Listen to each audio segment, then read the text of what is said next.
Well, this is video 1. This is dealing with various metabolic pathways in human body. Basically, we'll have to know first what metabolism is. Metabolism is nothing but the complex coordinated network of enzymatic reactions carried out by the living organisms to maintain the living state of the body is called as metabolism. In simpler terms, if a human body has to be maintained in a living state, then it has to undergo metabolism. The metabolism involves various sequence enzymatic reactions. Without enzymatic reactions, you will not have the body in the living state. So these enzymes which catabolize the different reactions to give a product are known as metabolic pathways. That is, metabolism often involves a number of reactions which are catalyzed by a sequence of enzymes. Such sequences of enzymatic reactions are called as metabolic pathways. In metabolic pathway, the product of one reaction becomes the substrate of the next reaction. The successive intermediates that are formed in the metabolic pathways are called as metabolites. This, in the most simpler terms, metabolism, as it introduces itself, it says it is the chemical reactions of life to keep the body in a living condition. It involves catabolism and anabolism. Catabolism is where a higher energy product is being degraded into smaller bits. Anabolism is where the synthesis of a high energy product is being formed. The anabolism involves synthetic process, the catabolism involves breakdown. When we speak about anabolism, since it is synthesizing a new big product, it consumes enormous energy. So it is thermodynamically unfavorable reaction. Whereas the catabolism is nothing but breakdown of the higher molecule to simpler molecules. That means it generates enormous energy. So it is thermodynamically favorable reaction. So metabolism involves catabolism and anabolism. Further, it is very important because it maintains the body in a living condition.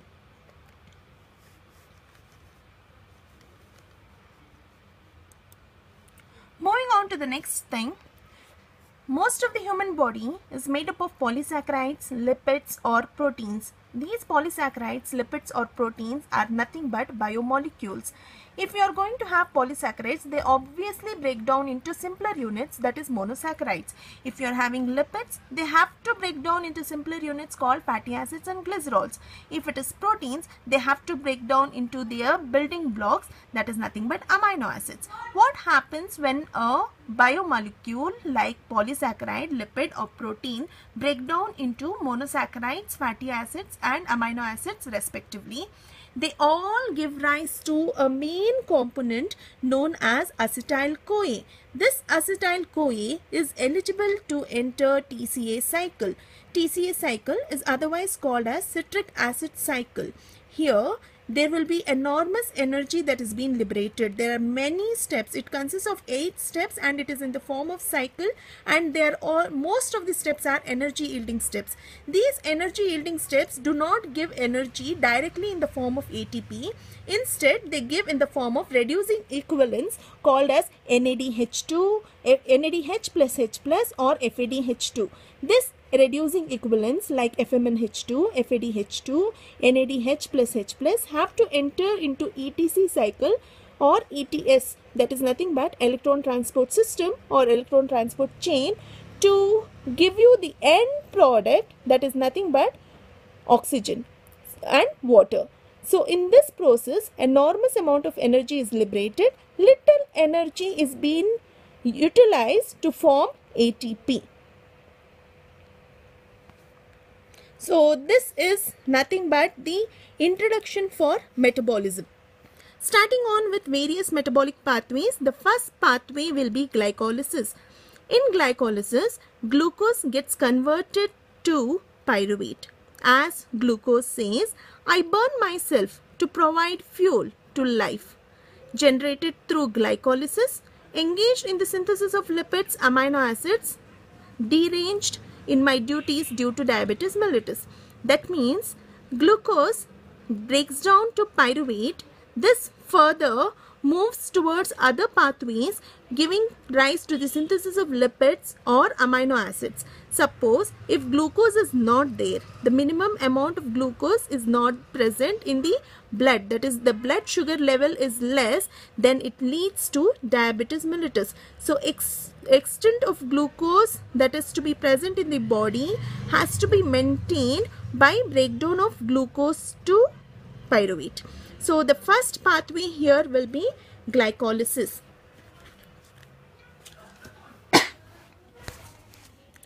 Before moving on to the metabolism as such, we'll have to first know the energy currency, because metabolism involves enormous amount of energy and we are basically interested in the energy in the form of high energy compound, that is nothing but ATP. So finally we'll just have to need ATP. So 1 ATP, if any metabolic pathway, in any metabolic pathway, any reaction is going to give you 1 ATP, that means you are going to have 1 ATP ultimately.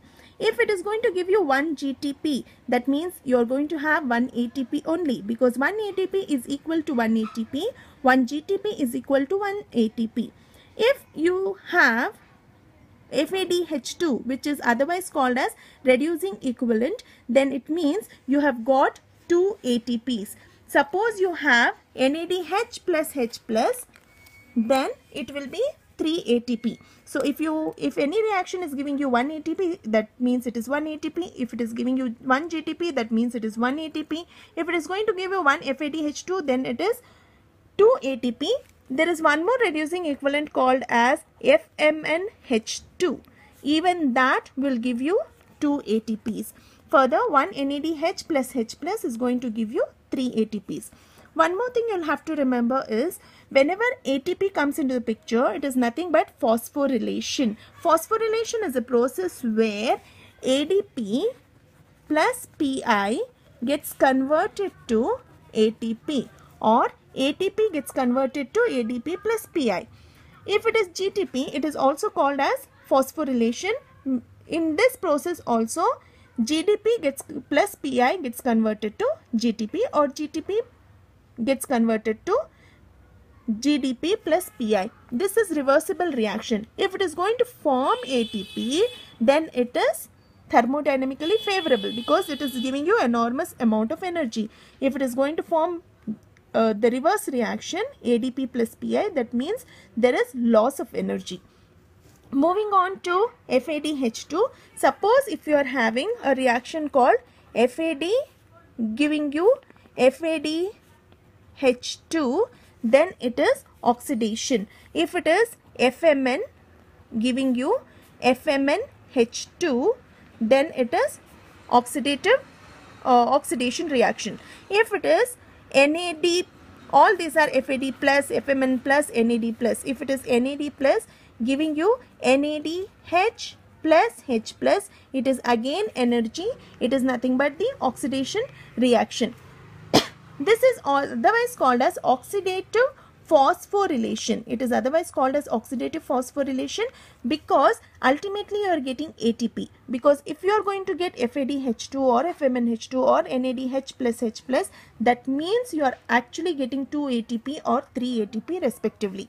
Suppose if it is like it is a reverse reaction. Instead of FAD giving you FADH2, it is FADH2 giving you FAD plus. That means it is reduction reaction. This is loss of 2 ATPs.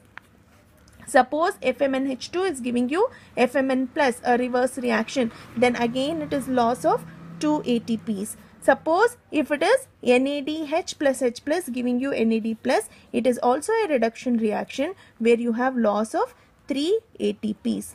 So you should know when it is plus, that is gain of energy, and when it is loss of energy. The minus sign indicates loss of energy and the plus sign indicates gain of energy.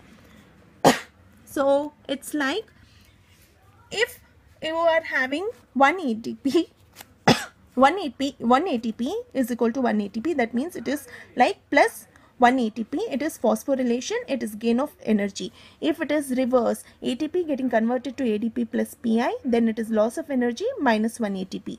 1 GTP is 1 ATP, 1 FADH2, 1 FMNH2 is equal to 2 ATP, 1 ADH plus H plus is equal to 3 ATP. All these are gain of ATPs. Suppose if it is reverse reaction, it is FADH2 getting converted to FAD plus, it is reduction. FMNH2 getting converted to FMN plus, it is reduction. NADH plus H plus getting converted to NAD plus, it is reduction. If it is moving in this direction, then it is gain of energy, that is plus. If it is moving in this direction, then it is loss of energy, that it is reduction reaction. So we have seen phosphorylation, we have seen oxidation. One more thing you'll have to remember is whenever phosphorylation comes into the picture, the enzymes are always kinases. Suppose glucose is going to give you glucose 6-phosphate. It is nothing but kinase. What kinase? Since glucose is giving you glucose 6-phosphate, since it is a phosphorylation reaction, the enzyme is kinase. What kinase? It is glucokinase, because the substrate here is glucose. Suppose if it is like you have the reactions where it is oxidation. So in that reaction, it is nothing but dehydrogenase enzymes coming into the picture. So wherever you have FAD, FMN, NAD, you'll have to remember that the enzymes are dehydrogenases. Suppose if you have like pyruvate getting converted to lactate, obviously this is a oxidation step. So whenever oxidation comes into the picture, it is the oxidation dehydrogenase enzyme. Here it is lactate dehydrogenase. Instead of pyruvate dehydrogenase, it is lactate dehydrogenase, because this is loss of energy. So it is like you have NADH plus H plus getting converted to NAD plus. Okay, so this is not oxidation, this is reduction, because there is loss of energy. So what has happened here is minus 3 ATP. There is loss of energy. Suppose you have something called as glyceraldehyde 3-phosphate. Okay, you have glyceraldehyde 3-phosphate getting converted to 1,3-diphosphoglycerate. Glyceraldehyde 3-phosphate getting converted to 1,3-diphosphoglycerate. In such case, it is oxidation, wherein the NAD plus getting converted to NADH plus H plus. You will have to consider this as the dehydrogenase enzyme coming into the picture. It is dehydrogenase enzyme because it is oxidation step. Whether it is reduction or oxidation, it is dehydrogenase enzyme coming into the picture.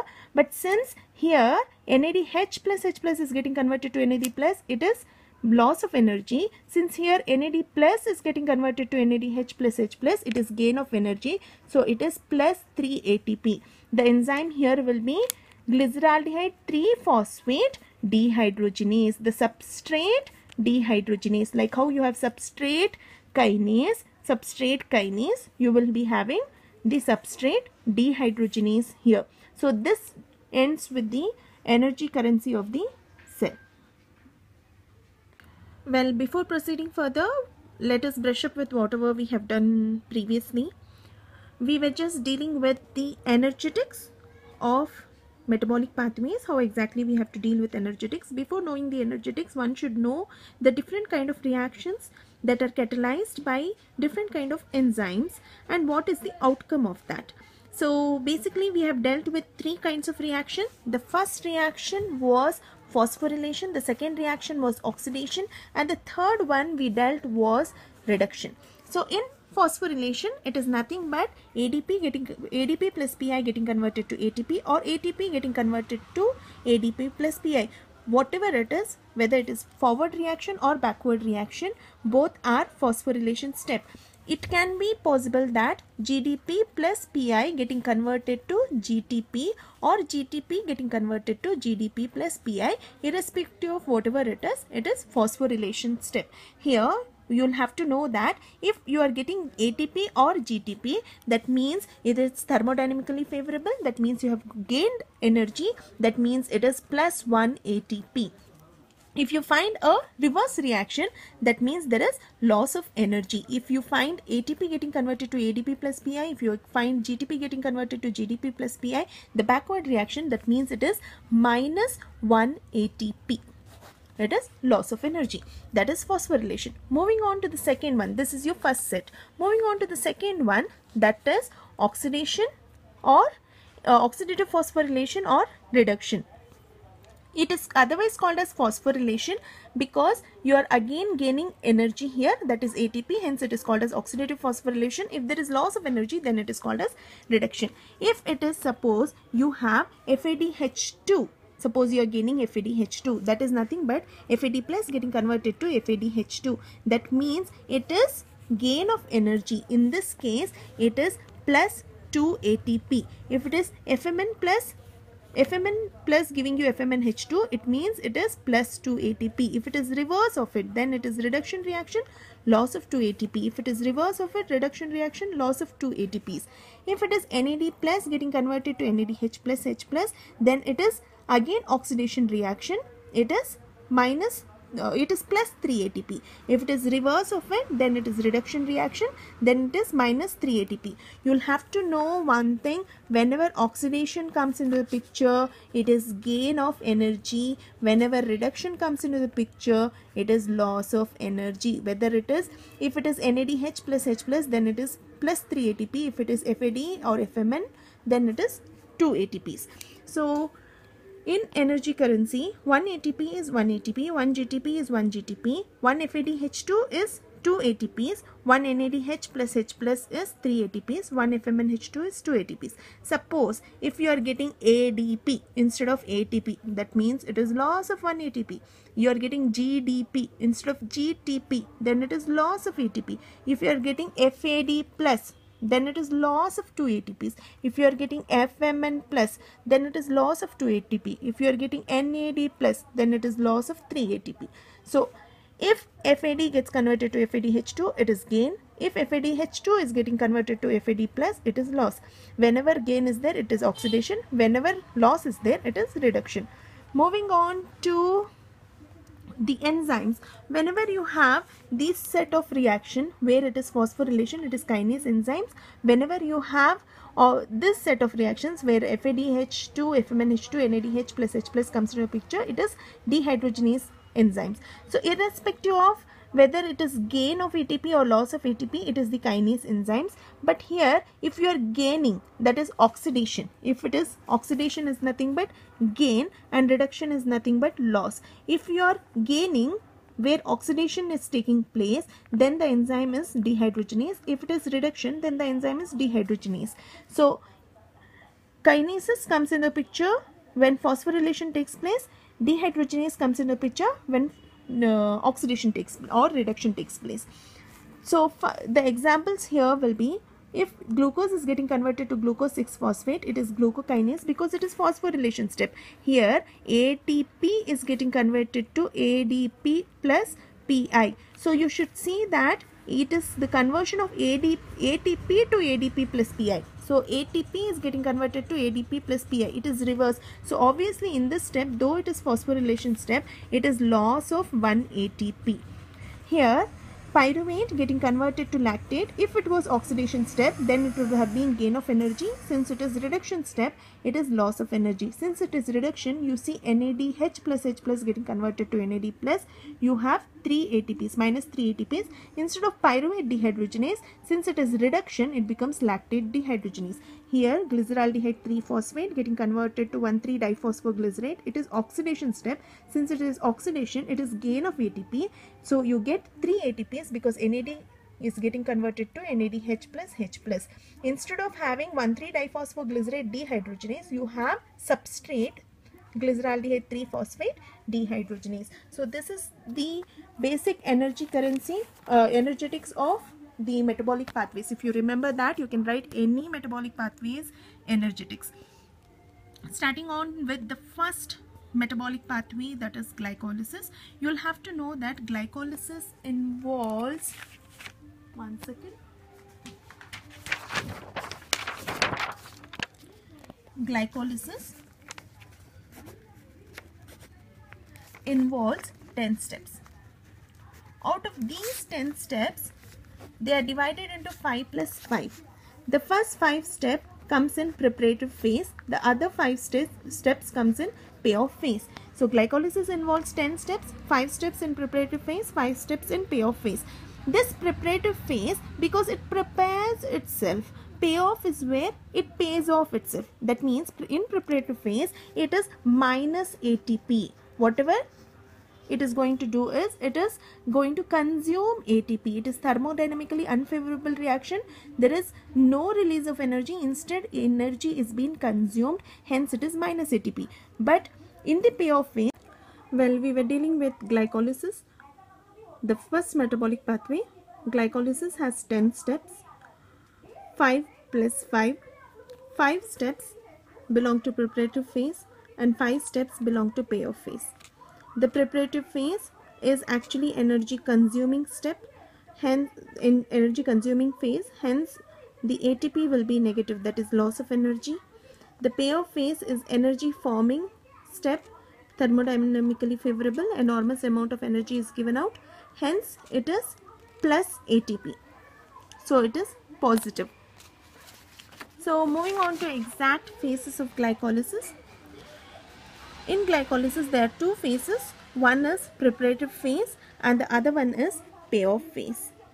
The preparative phase has 5 steps and the payoff phase has 5 steps. In the preparative phase, glucose gets converted to glucose 6-phosphate, to fructose 6-phosphate, to fructose 1,6-bisphosphate, to glyceraldehyde 3-phosphate plus dihydroxyacetone phosphate. This glyceraldehyde 3-phosphate is now eligible to enter into the payoff phase. The glyceraldehyde 3-phosphate gets converted to 1,3-diphosphoglycerate, 3-phosphoglycerate, 2-phosphoglycerate, phosphoenol pyruvate and pyruvate. So these are the 10 steps we have in glycolysis. Starting on with the preparative phase. In preparative phase, glucose gets converted to glucose 6-phosphate in the first step. Since glucose is getting converted to glucose 6-phosphate, at the 6th carbon a phosphate group is being added.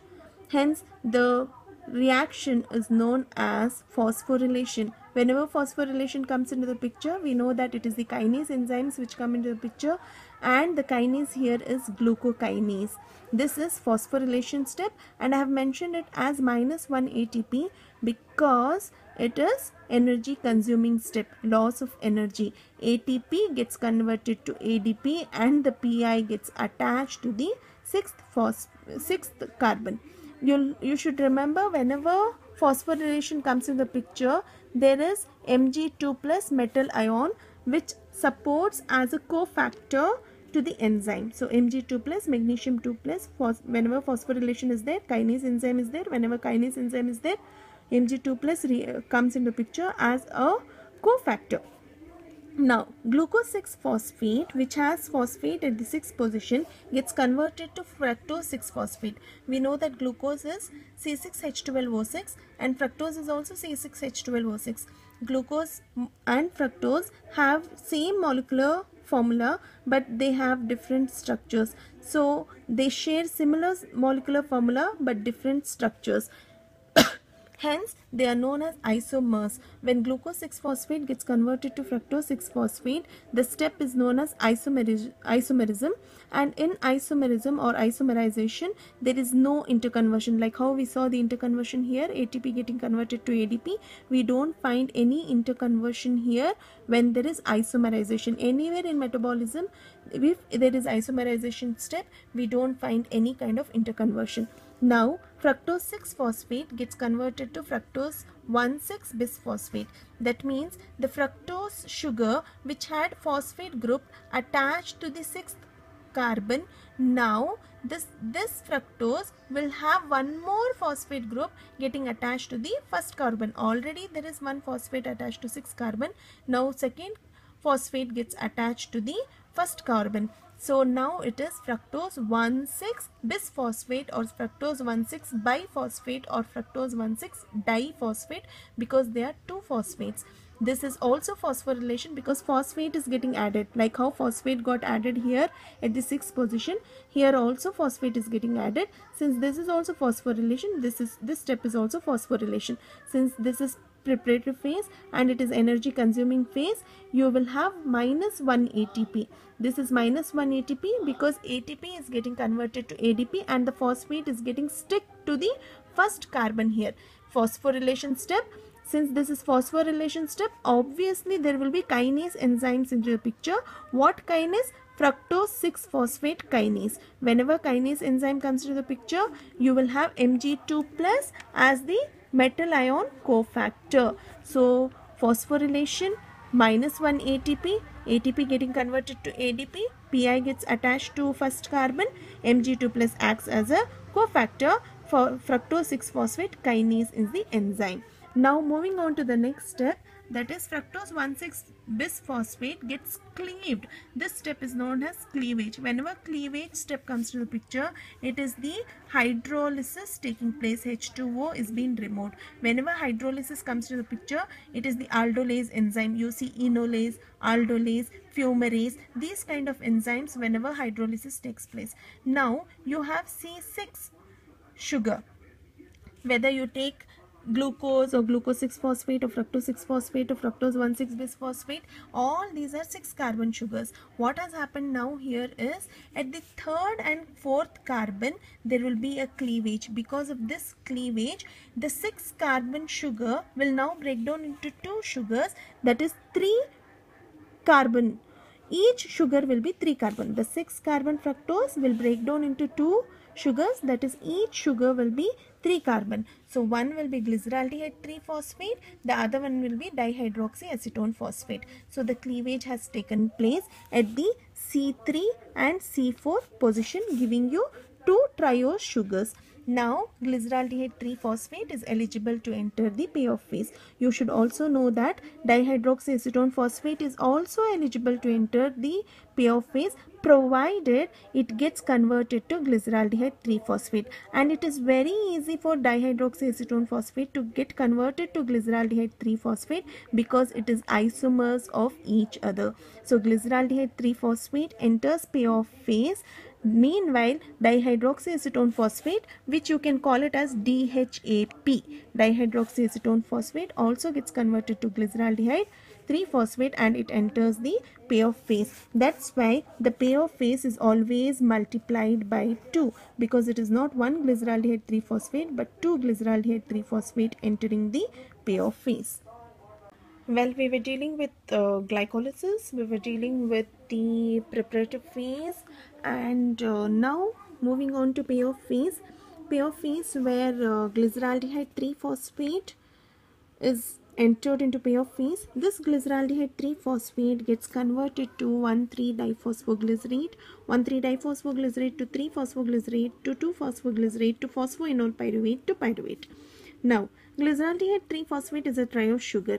So from here all are triose sugars, only 3 carbon sugars. Here in preparatory phase all were 6 carbon sugars till fructose 1,6-bisphosphate, and from glyceraldehyde they are triose sugars. The same way these are triose sugars all the way. So 3 carbon sugars. Moving on to the first step of the payoff phase, glyceraldehyde 3-phosphate gets converted to 1,3-diphosphoglycerate. You can call it as 1,3-bisphosphoglycerate also. This is actually an oxidation step. In the preparatory phase, we saw phosphorylation step, isomerization, phosphorylation, cleavage. Phosphorylation, isomerization, phosphorylation, cleavage. We saw only phosphorylation, but here we see oxidation step. It is oxidation. Whenever oxidation comes into the picture, dehydrogenase enzyme comes into the picture. Whenever dehydrogenase comes into the picture, it is the NAD getting converted to NADH plus H plus, or FAD getting converted to FADH2, or FMN getting converted to FMNH2. But since it has already consumed 2 ATP and instead of 2 ATP it is interested to give out 3 ATP in the first step itself. Okay, it is trying to be a little loyal. So in the preparatory phase, it has already consumed 2 ATPs, and immediately the moment it comes to payoff phase, it wants to pay off that 2 ATP with an extra bonus of 3 ATP. So whenever 3 ATP comes into the picture, you should know that it is NAD getting converted to NADH plus H plus. It is an oxidation step. It is 3 ATP formation. So it is oxidative phosphorylation. So this is first oxidative phosphorylation step, and the enzyme whenever oxidation comes to the picture is the dehydrogenase. So glyceraldehyde 3-phosphate dehydrogenase is the enzyme. So glyceraldehyde 3-phosphate gets converted to 1,3-bisphosphoglycerate. This 1,3-bisphosphoglycerate is a very high energy compound. Like how ATP is a high energy molecule, this is also a very high energy molecule, more high energy than ATP. Hence this substrate what you have got now, it is a energy currency substrate. Hence it is no, whatever phosphorylation further takes place from this substrate, it is known as substrate level phosphorylation, SLP. The phosphorylation is taking place, but it is taking place at using the high energy substrate. Hence it is known as substrate level phosphorylation, otherwise called as SLP. Since we know it is phosphorylation, obviously there should be ATP formation. Okay, so ADP gets converted to ATP, and the enzyme here will be kinases, and the cofactor will be Mg2 plus. 1,3-diphosphoglycerate gets converted to 3-phosphoglycerate. You can call it as phosphoglyceric acid also, because you get COO minus here. So 1,3-diphosphoglycerate, which is a high energy substrate, gets phosphorylated. Since it is getting phosphorylated at a substrate level, high energy substrate level, it is called as substrate level phosphorylation. So it is phosphorylation step. ADP gets converted to ATP because it is giving you plus 1 ATP. Mg2 plus cofactor 1,3-diphosphoglycerate kinase. You get 3-phosphoglycerate. Now this 3-phosphoglycerate, just a slight interconversion in the structural formula structure takes place. The phosphate group at the 3rd position gets shifted to the 2nd position. So 3-phosphoglycerate changes to 2-phosphoglycerate. From 2-phosphoglycerate, it becomes phosphoenol pyruvate. It is an enol form. Hence, the enzyme will be enolase. As I told, whenever aldolase comes to the picture, or enolase or fumarase, it is hydrolysis. The same way here also it is hydrolysis, because the enzyme is enolase. So, phosphoenol pyruvate, otherwise called as PEP. This phosphoenol pyruvate is a very high energy substrate, like how we saw 1,3-diphosphoglycerate. So this is also called as SLP, substrate level phosphorylation, because it is also a high energy molecule. So we have seen ATP high energy molecule, we have seen 1,3-bisphosphoglycerate high energy molecule. Now we have seen phosphoenol pyruvate as a high energy molecule, and this is substrate level phosphorylation. This is first substrate level phosphorylation. This is second SLP, substrate level phosphorylation. Like how whenever substrate level phosphorylation comes in a picture, it is ADP getting converted to ATP, giving you 1 ATP, giving you substrate kinase Mg2 plus. The same way here also ADP gets converted to ATP, giving you plus 1 ATP, okay, and Mg2 plus as a cofactor, and phosphoenol pyruvate kinase. Otherwise, in few textbooks, it is given as pyruvate kinase. It is a kinase enzyme which comes into the picture. So, phosphoenol pyruvate gets converted to pyruvate, which is the end product of glycolysis. Now, moving on to the energetics of glycolysis, you have seen that there is one phosphorylation step at the first step. Okay. Well, we have seen that from glucose, it is going to give you pyruvate. Okay. So, this pyruvate, what is the fate of this pyruvate becomes very important. The pyruvate has 3 fates. One is in presence of oxygen, the other one is in absence of oxygen. So, one is in presence of oxygen, the other one is in absence of oxygen. And the third fate is when there is temporarily absence of oxygen. That is, only temporary there will be oxygen absence, and after that there will be enough oxygen. Suppose if it is like in absence of oxygen. This actually takes place in the fermentation process of microorganisms. So this is basically seen in fermentation.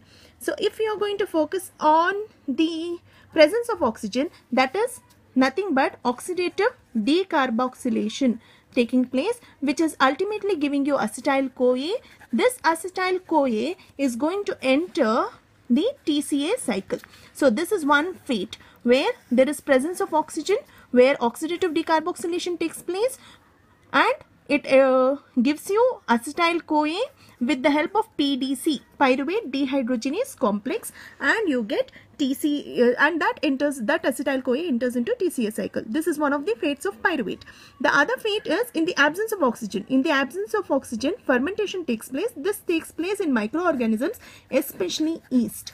So in these microorganisms, what happens is in the absence of oxygen, the pyruvate gets converted to acetaldehyde, and this acetaldehyde gets converted to ethanol. So the pyruvate first changes to an aldehyde, further it changes to ethanol. This is one of the fates what you can see. The other fate is in the temporarily absence of oxygen. So when does a body experience a temporarily absence of oxygen condition? This occurs when you have vigorous exercises. When you do vigorous exercises, what happens to you when you do vigorous exercises? You feel like breathless. You feel there is cut off oxygen. So it's like, hello, the oxygen supply is being currently not available. Okay, so in that situation, when there is temporarily oxygen cutoff during the vigorous exercises, the pyruvate actually breaks down to lactate, and further, when you get enough oxygen, it regains the oxygen and it changes back to pyruvate, and it follows the oxygen pathway. In presence of oxygen, it gets converted to acetyl-CoA with the help of PDC, pyruvate dehydrogenase complex, and which the acetyl-CoA enters into the TCA cycle. But this particular state where there is no oxygen for temporarily disconnected, the oxygen is temporarily disconnected, in that case what happens is oxygen, the pyruvate gets converted to lactate. So come again, we have seen glucose getting converted to pyruvate in presence, by glycolysis pathway. So glucose has converted to pyruvate via glycolysis, 10 steps, preparative phase and payoff phase.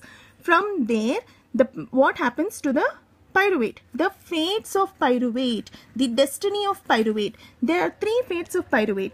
One is in presence of oxygen, one is in absence of oxygen, the other one is temporarily disconnected oxygen, that is temporarily absence of oxygen. So in presence of oxygen, pyruvate gets oxidative decarboxylase, it undergoes oxidative decarboxylation, gets converted to acetyl-CoA in presence of PDC, pyruvate dehydrogenase complex enzyme, and this acetyl-CoA enters TCA cycle to give enormous energy. Further, the next step will be in absence of oxygen. In absence of oxygen, pyruvate gets converted to acetaldehyde and aldehyde. Further, it gets converted to ethanol. The third fate of pyruvate is in temporarily absence of oxygen when a body does muscular exercises. In that case, pyruvate gets converted to lactate, and once there is energy gain, it reconverts itself to pyruvate back, which follows the regular trend to TCA cycle. So these are the three fates of pyruvate.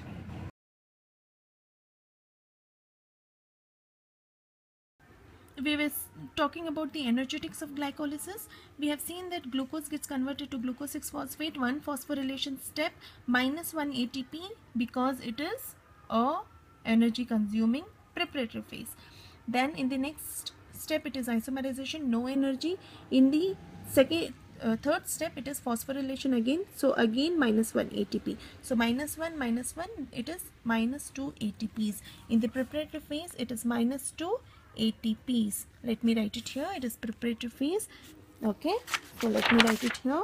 From preparatory phase, okay, and from payoff phase. Let me see the energetics. So I got -1 ATP in the first step, and second step nothing, and in the third step again -1 ATP. Okay, so totally it is -2 ATPs.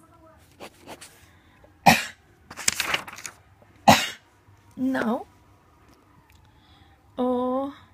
from after that we see a cleavage step, that's all. Moving on to the next one, that is payoff phase. In that, since it has already utilized 2 ATPs, it is loyal enough to give out 3 ATPs in the first step itself. So it gives out plus 3 ATP in the first step itself.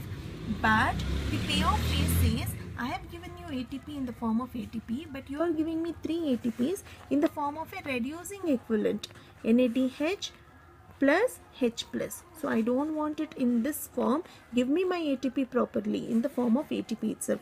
So it gives 1 ATP in the next step itself, SLP, and it gives in the last step 1 more ATP in the form of SLP. So this is oxidative phosphorylation, this is substrate level phosphorylation, this is substrate level phosphorylation.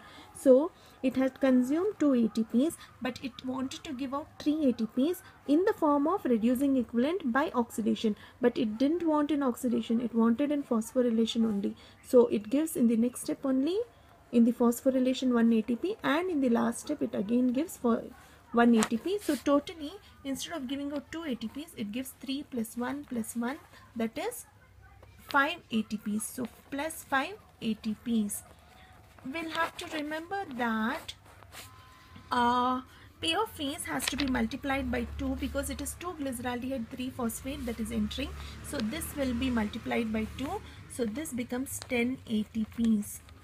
Now we have got 10 ATPs from the payoff phase and -2 ATPs from the preparative phase. So out of 10 ATPs, you remove these 2 ATPs. So totally you get 8 ATP as the net currency of glycolysis. So 8 ATPs is the net currency of glycolysis. That completes the energetics. Well, now that we know the preparative phase and payoff phase of glycolysis, let us write down the structures for all. Starting on with C6H12O6, that is nothing but the molecular formula of glucose. And open chain structure will be C6. Okay, so 1, 2, 3, 4, 5, 6 carbon and H12O6. So the first carbon will have a functional group aldehyde group, and the sixth carbon will have another functional group which is primary alcohol group, and the third carbon on the left side will have OH group. That's all you'll have to remember. The first carbon with the aldehyde group, the last carbon with the primary alcohol group, and the third carbon will be with OH group on the left side. So this is molecular formula, this is open chain formula. If I am holding the glucose in my hand, so that glucose, the powder, is an open chain structure. Once I put it into my mouth, when it mixes with the saliva, it is a Fischer projection structure. That is, it's a hemiacetal ring structure. So this in my hand, the powder, glucose powder, is a open chain structure. This is ball and stick model. So you have 3 balls here and stick here. These are carbons, aldehyde, primary alcohol, and OH group on the left side. Moving on to the pyran ring, pyranose form or the Harvard structure. Just write a pyran ring, that is ulta benzene, just O, and number the carbons. This is 1, which has a partner, 1, 2. This is 2, partner, 3, partner, 4, partner, 5 doesn't have a partner, so it becomes with 6 only as a partner. So first carbon, second carbon, third carbon, fourth carbon, and fifth and sixth carbon. How to remember the structure of glucose is, on the third one head, you will have OH. Okay, third carbon head you are going to put OH, and on the sixth carbon put a primary alcohol, and this HOH. That's all. If you are going to use, this becomes alpha. Now only 2 things. The third head will have OH and the sixth head will have CH2OH. The rest of it will have H on the head. So when you have H on the head, the tail will be followed by OH. OH. H idre, OH. If OH is there, then H. If H is there, then OH. If OH is there, then H. Simple. Just write a ulta benzene ring. Okay, just number the carbons 1, 2, 3, 4, fifth and sixth. Fifth and sixth become the partner for each other, and on the third head put one OH, and on the sixth one put a primary alcohol CH2OH, and all heads you write H. H, H, H. The reverse of it. OH. If H is there, OH. If OH is there, H. If H is there, OH. And since OH is there, H. This completes the structure for glucose.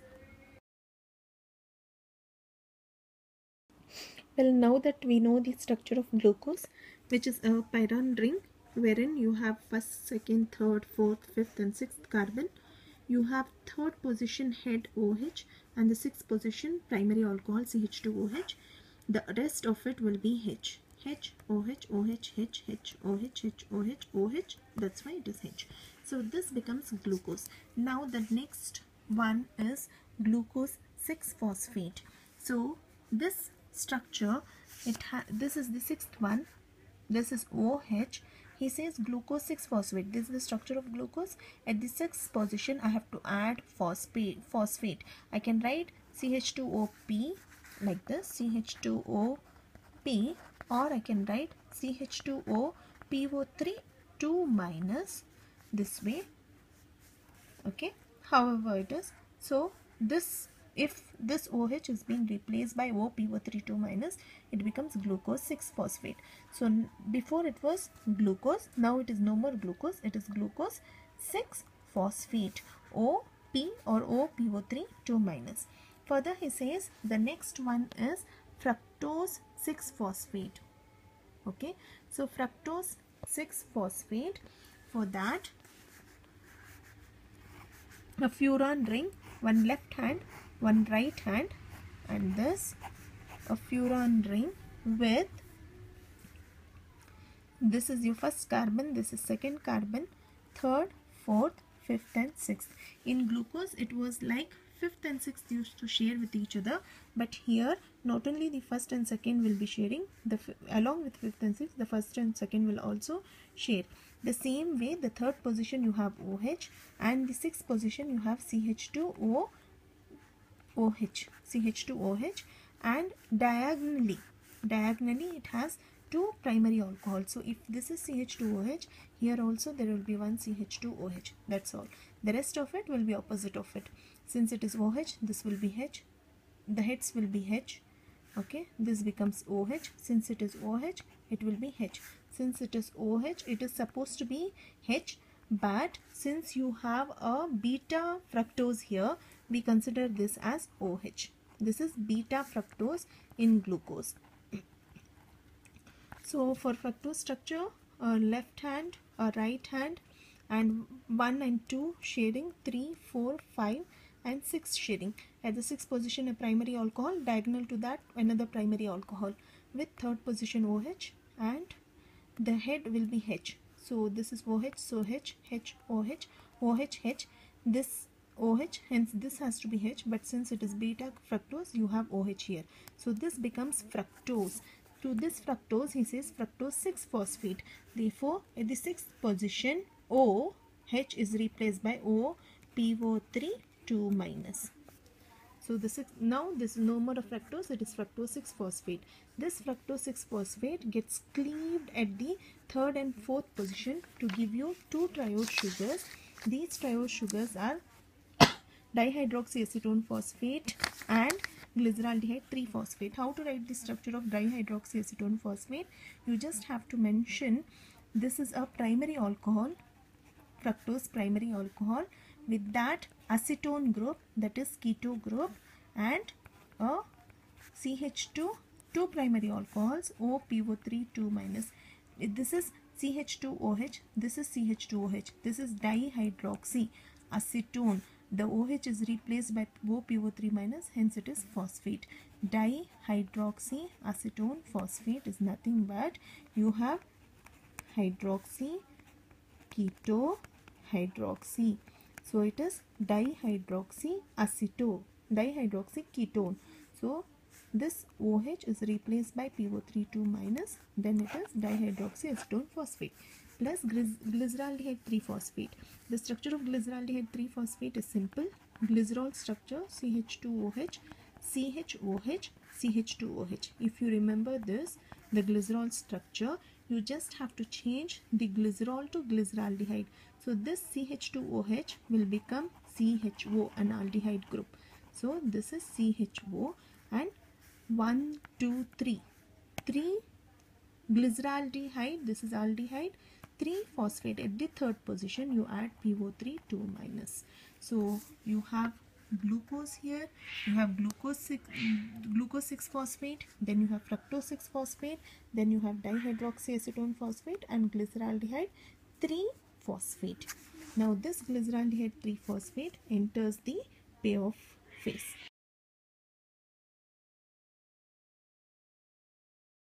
Starting on with the structures for payoff phase, you have glyceraldehyde 3-phosphate. How did we get this glyceraldehyde 3-phosphate? We have glycerol structure CH2OH, CHOH, CH2OH. This was our glycerol structure. We changed this to aldehyde group CHO. First carbon changed to aldehyde group, and the last carbon CHO. OH is replaced by OPO3 2 minus. So it is 3 glyceraldehyde 3-phosphate. Glyceraldehyde 3-phosphate. So to this glyceraldehyde 3-phosphate, the next structure will be 1,3-diphosphoglycerate. What you can do is, this glyceraldehyde CHO can also be written as C double bond OH. Okay, same thing, just little difference. CHOH and CH2, sorry, this is CH2, yeah, CH2 OPO3 2 minus. The same structure, you can write glyceraldehyde 3-phosphate this way or this way. So now that you have glyceraldehyde 3-phosphate, this has to be changed to 1,3-diphosphoglycerate. Therefore this is 1, 2, 3. This is 3 carbon. He says 1, 3 diphospho, 2-phosphate. So at the third position there is already a phosphate group. At the first position you will have to add phosphate. So this H is there, you change this to OPO3 2 minus. That's all, you are adding one more phosphate at the first position. So now it is no more glyceraldehyde, it is 1,3-diphosphoglycerate or glyceric acid also. So this is 1,3-diphosphoglycerate. Further, it has to be 3-phosphoglycerate. If it has to be 3-phosphoglycerate, that means only at the third position there should be a phosphate group. This has to become an acid.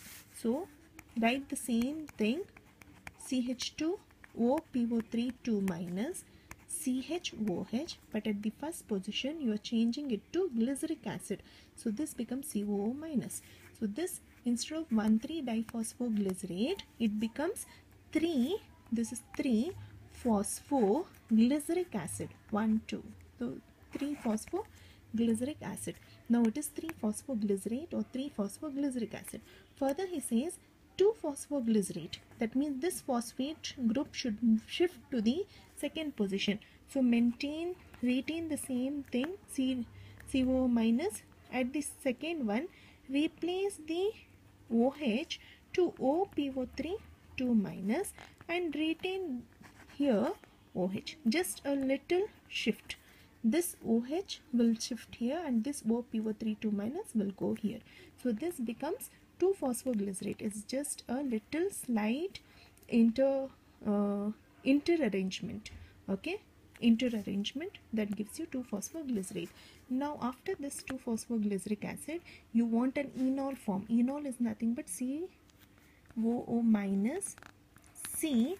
This becomes double bond CH2 and OPO3 minus will be as it is, OPO3 2 minus. Since we use an enolase enzyme, the H2O will be removed from here.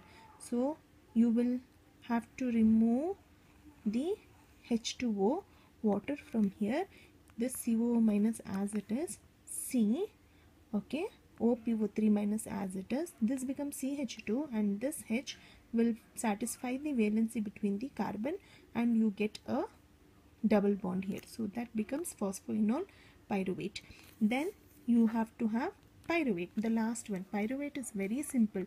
One carboxyl group, one keto group and one methyl group. Simple pyruvate structure. One carboxyl group, one keto group, one methyl group, that gives you pyruvate. So that completes the structures for glycolysis. So we have seen glycolytic pathway, that is nothing but glycolysis, wherein from glucose we get pyruvate. What is the fate of pyruvate? In pyruvate there are three fates. One is in presence of oxygen, in absence of oxygen, and the third one is where there is cutoff of oxygen for some time. So the regular trend will be in presence of oxygen. So in presence of oxygen, pyruvate gets converted to acetyl-CoA. So pyruvate gets converted to acetyl-CoA in presence of pyruvate dehydrogenase complex, that is nothing but PDC, pyruvate dehydrogenase complex. It is an oxidative step, oxidative decarboxylation. It is decarboxylation because carbon dioxide has been removed, and it is oxidation, hence NAD get converted to NADH plus H plus. So whenever NAD gets converted to NADH plus H plus, it is obvious that it is plus 3 ATP. It is energy gaining step. Enormous amount of energy is liberated, and since NADH plus H plus is the reducing equivalent, you will have 3 ATPs here, plus 3 ATPs. And since carbon dioxide has been removed and you get acetyl-CoA, whenever acetyl-CoA comes in the picture, it is CoAsh, CoASH. CoAsh plus CoAsh giving you acetyl-CoA. This is oxidative, this is not phosphorylation, this is oxidative decarboxylation. How to remember the structure? It's very simple. We know pyruvate, it is carboxyl group, keto group, methyl group. Carboxyl group, keto group, methyl group. Keeping the methyl and carboxyl group as it is, if you remove this carbon dioxide, because it is decarboxylation, so remove this carbon dioxide and add an acetyl group there, SCOA.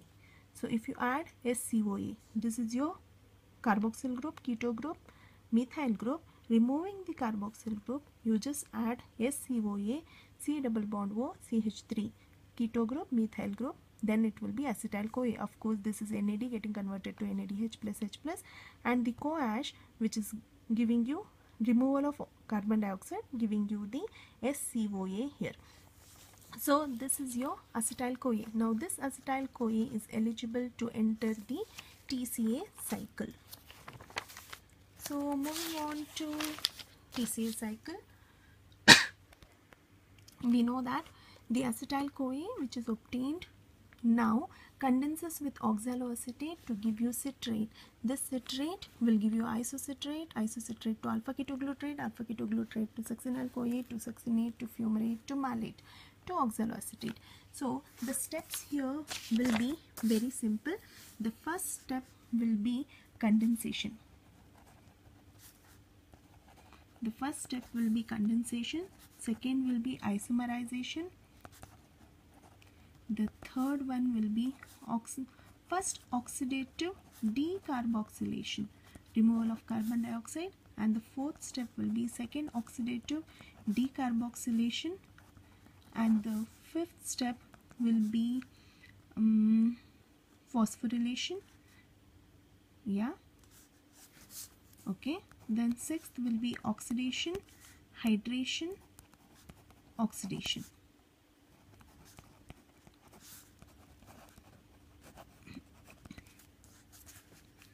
Okay, so it's understood that you have condensation, isomerization, first oxidative decarboxylation, second oxidative decarboxylation, phosphorylation, oxidation, hydration, oxidation. So seeing this only we can make out condensation is where addition of water takes place. So obviously this is not an energy yielding step. Isomerization, there is no interconversion, it's just the isomer formation, so obviously there will not be any energy. But the third one is oxidative decarboxylation. It is removal of carbon dioxide and it is oxidation. So obviously it is understood that it is an energy yielding step. And the second one is again oxidation. So it is oxidative decarboxylation, removal of carbon dioxide and again oxidation. So obviously this will be another energy yielding step. The fifth one is phosphorylation. Phosphorylation is also energy yielding step. Then oxidation, once again energy yielding step. Hydration will not give you anything. Oxidation is energy yielding step. So you have already 8 different compounds, 8 different metabolites forming here, 8 different substrates forming here, in which you will have first oxidative decarboxylation, second oxidative decarboxylation, phosphorylation, oxidation and oxidation as your energy yielding steps. So in this you will have to remember the first oxidative decarboxylation will be NADH plus H plus. The second one is also NADH plus H plus. And the phosphorylation will be ATP or GTP. And the first oxidation here will be FADH2 and this will be NADH plus H plus. So you'll have to remember that only this oxidation is FADH2 because in this there is conversion of succinate to fumarate. Whenever succinate to fumarate takes place, it is FADH2 because the enzyme here is succinate dehydrogenase, because it is specific for the substrate succinate. If you add any other dehydrogenase, it will not react. Succinate dehydrogenase always converts FAD plus to FADH2. So seeing this only you can make out that NADH plus H plus means 3 ATPs, NADH plus H plus means 3 ATPs. This will be 1 ATP and this FADH2 means 2 ATPs and NADH plus H plus is 3 ATPs. Total 3 ones are 3, 2s are 6, 2 plus 1 3, 3 3s are 9, 3 4s are 12. The energetics will be 12 ATPs. Totally 12 ATPs. Since 2 pyruvates enter into the TCA cycle, it has to be always multiplied by 2 so that you get 24 ATPs at the last. Okay, so that will be the energy currency. So condensation, isomerization, first oxidative decarboxylation, second oxidative decarboxylation, phosphorylation, oxidation, hydration, oxidation. So under condensation you don't get any energy, isomerization no energy. Since it is oxidation, NADH plus 3. Since it is oxidation, NADH plus 3. Since it is phosphorylation, either ATP or GTP, so plus 1. Since it is oxidation and this is succinate getting converted to fumarate, it is FADH2. Whenever FADH2 comes, it is 2 ATPs. Then hydration will not give you anything. Second oxidation will give you NADH plus H plus, that is 3 ATPs. 3 plus 3 plus 1 plus 2 plus 3 will give you 12. Since 2 pyruvates are entering, it is 2 pyruvates giving you 2 acetyl-CoA, 2 acetyl-CoA condensing with oxaloacetate. So you get the entire cycle is multiplied by 2 so that you get 24 ATPs at the last. So in glycolysis we have seen that the glycolysis gave you 8 ATPs and the TCA cycle is giving you 24 ATPs. Hence the complete breakdown of glucose with the help of TCA cycle is 24 plus 8, that is 32. Okay, but you will have to remember that there was an intermediate step where pyruvate from before glycolysis could enter the TCA cycle, it was the pyruvate which give rise to acetyl-CoA. In this process NAD plus gets converted to NADH plus H plus. So here you get 3 into 2, that is 6 ATPs. This 6 also should be added to this so that you get 38 ATPs as the total energy currency of glycolysis plus TCA with an intermediate step.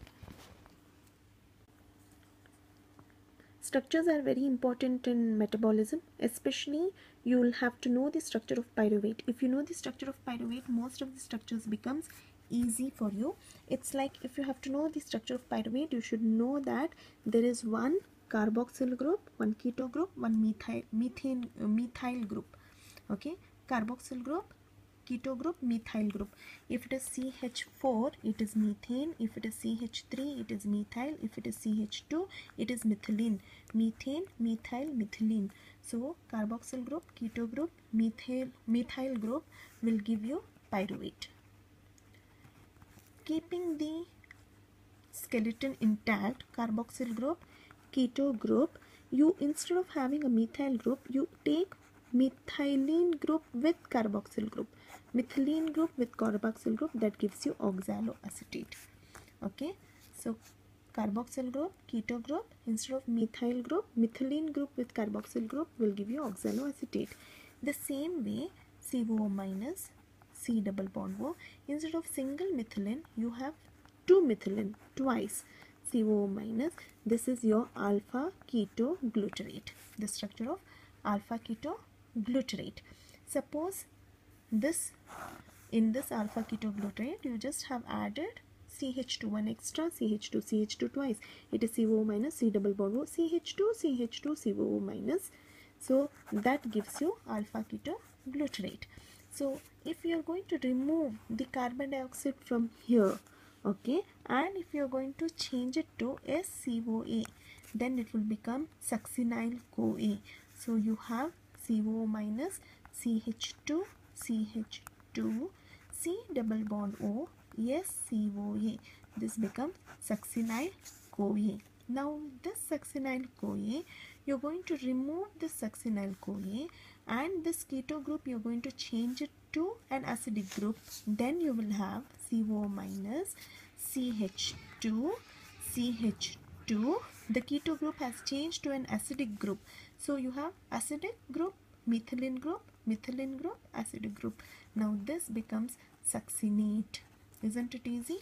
So this becomes succinate. You have removed the succinyl CoA and you have removed the keto group there, and you get succinate. This succinate, if you just make little slight interchange where you have COO minus as it is, you have COO minus as it is, this CH2 you're going to write it as C double bond C, okay, H. That's all. You're making changes here.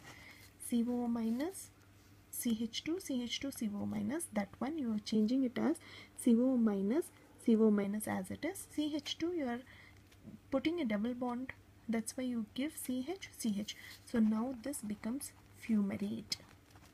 Once you have got fumarate, malate becomes easy. Malate is like COO minus, this becomes CH2, this is COH, CO minus.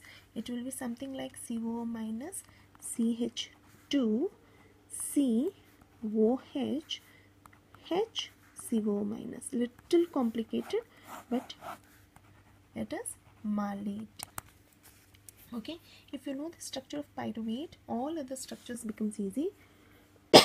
And I said that pyruvate, when you keep the lower skeleton as it is, you change the upper one to methylene and CO minus, it becomes oxaloacetate.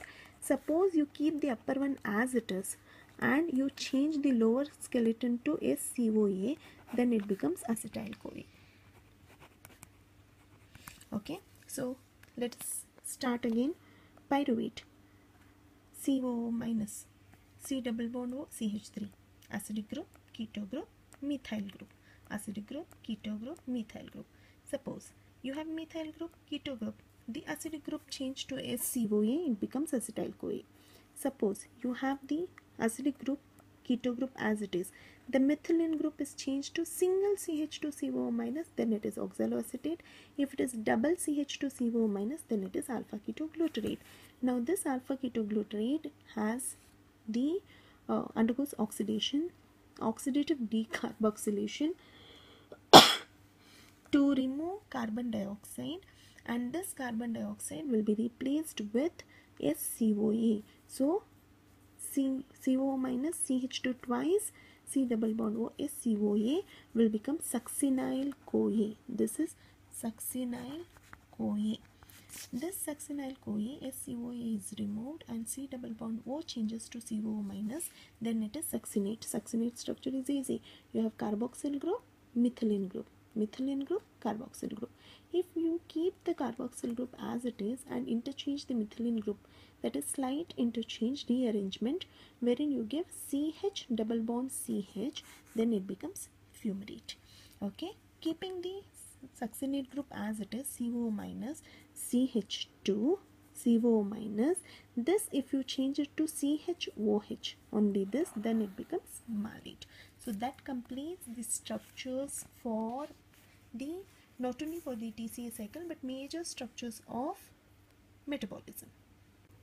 Well, moving on to the next one, that is beta oxidation, pathway. Beta oxidation pathway. In beta oxidation pathway, we should know that it is nothing but the oxidation of fatty acids. So oxidation is taking place. So obviously it is understood that it is NAD plus getting converted to NADH plus H plus. Okay, that is nothing but formation of 3 ATPs, or maybe there is a possibility of FAD plus getting converted to FADH2 giving you plus 2 ATPs, or there is possibility of FMN plus getting converted to FMNH2 giving you plus 2 ATPs.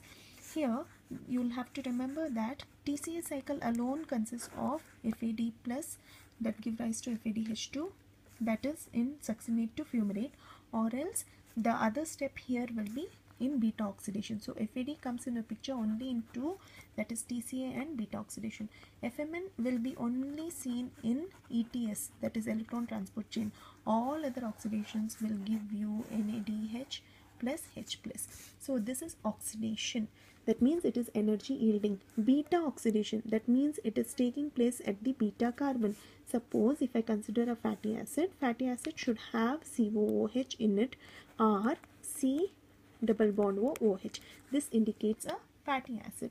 So this fatty acid, if it is a long chain fatty acid, it should have one omega end and one carboxyl end. That means it should have one omega end, this is known as methyl end, and one carboxyl end, that is COOH group. So this omega end and methyl end and the carboxyl group, in between there will be multiple methylene groups X. So a long chain fatty acid, this is a normal fatty acid. A long chain fatty acid will have a methyl end, otherwise called as omega end, and at the end it will have one carboxyl end. In between it will have methylene groups, that is X number.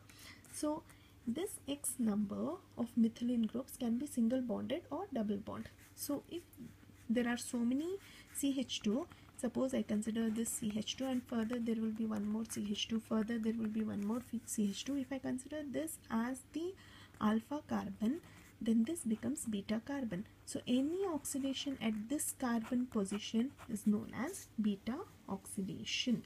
Okay, so this is the introduction for beta oxidation. Now fatty acids, if they are present in cytosol, they are long chain fatty acids which are present in cytosol. It is RC double bond OOH. This is a fatty acid which is present in the cytosol. This has to enter the mitochondria to undergo beta oxidation, because mitochondria has the enzymes which will provide for beta oxidation.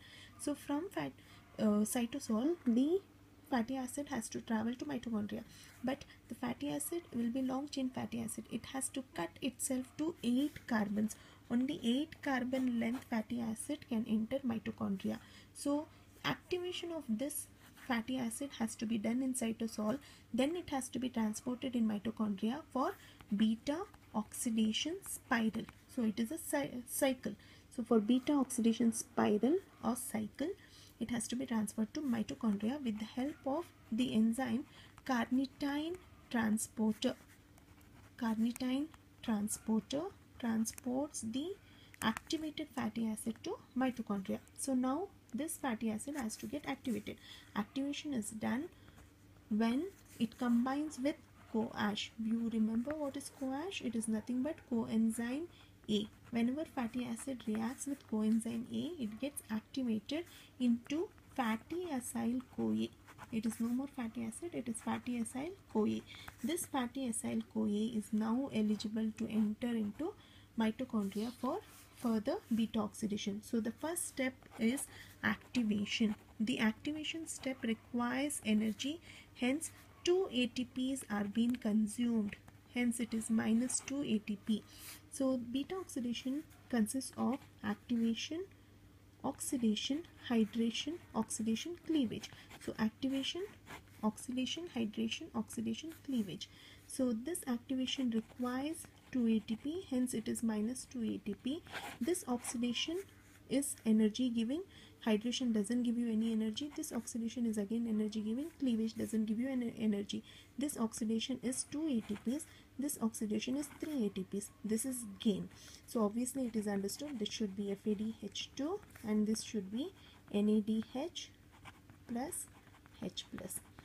Therefore activation, oxidation, hydration, oxidation, cleavage. So we have seen the activation step. We'll have to see oxidation, hydration, oxidation, cleavage.